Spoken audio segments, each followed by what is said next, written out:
Shalom Bapak Ibu, puji nama Tuhan. Renungan pada pagi hari ini terambil di dalam kitab Mazmur pasal 19 ayat 10. Takut akan Tuhan itu suci, tetap ada untuk selamanya.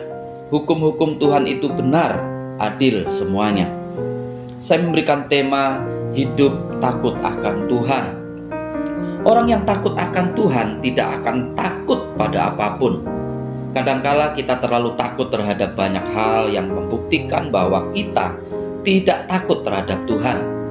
Sebagai orang Kristen, kita harus dapat berkata seperti Paulus, bahwa hidup adalah Kristus dan mati adalah keuntungan.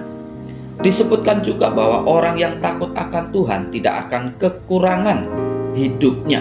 Sekalipun mungkin ia akan mengalami banyak permasalahan dan Tuhan melepaskannya.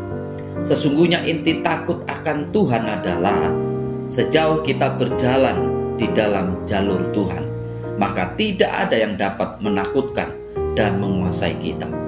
Bahkan ketika akhirnya kita boleh tiba di garis akhir, kita dengan penuh harapan boleh mempertanggungjawabkan apa yang telah kita kerjakan. Ketika kita takut akan Tuhan, secara jelas kita mengakui otoritas Kristus dalam hidup kita. Di tengah kehidupan yang serba relatif, kemutlakan yang boleh menjadi sandaran kokoh bagi hidup kita hanyalah pada Kristus. Semua otoritas di dunia ini bersifat temporer, relatif, dan tidak mempunyai makna terlalu banyak. Sehingga kalau kita gagal takut akan Kristus, maka itu berarti kita tidak tahu diri dan telah gagal memposisikan diri secara tepat. Ketika kita takut akan Tuhan, itu menjadikan hidup kita berpusat pada Kristus di dalam seluruh aspek hidup kita.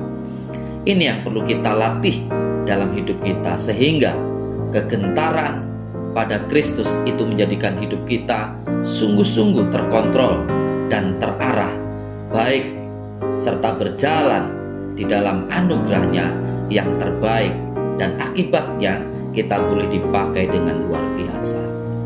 Waktu kita gentar pada Tuhan, dan itu menjadi kekuatan komitmen kita untuk menyaksikan ke tengah dunia bahwa Tuhan pakai kita, orang yang takut kepadanya, untuk menjadi saksi menyatakan seluruh kekayaan anugerahnya kepada dunia. Manusia yang paling cocok dipakai untuk menyatakan keagungan, kemuliaan, kasih, kebenaran, keadilan, dan seluruh kekayaan anugerah yang Dia mau limpahkan dari surga adalah orang yang takut akan Tuhan. Karena Tuhan ingin menunjukkan pada dunia bahwa hidup yang terbaik ada di tangan anak-anaknya yang takut akan Dia. Takut akan Tuhan menjadi satu dasar dan kekuatan karena Kristus sudah menyelamatkan kita dari dosa kita.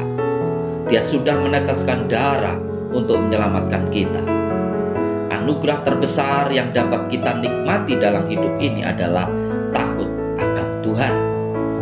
Bahkan modal terpenting warisan yang dapat kita berikan kepada anak-anak kita yang terbaik adalah takut akan Tuhan. Kita dapat menjaga hidup kita tetap baik, yaitu waktu kita hidup takut akan Tuhan. Sehingga kemanapun membuat kita tahu ada Tuhan yang menjaga dan mengawasi kita. Kita tidak akan sanggup menjaga suami, istri, anak kita di dalam keadaan apapun. Tetapi satu hal yang membuat setiap kita tidak melakukan hal yang tidak berkenan kepada Tuhan adalah rasa takut akan Tuhan. Hidup takut akan Tuhan membuat kita lebih mawas diri dan sadar butuhnya persekutuan dan saling melayani. Karena makin kita takut akan Tuhan, semakin mempunyai jiwa mau merendahkan diri untuk melayani orang lain. Mari memulai hidup takut akan Tuhan. Tuhan Yesus memberkati.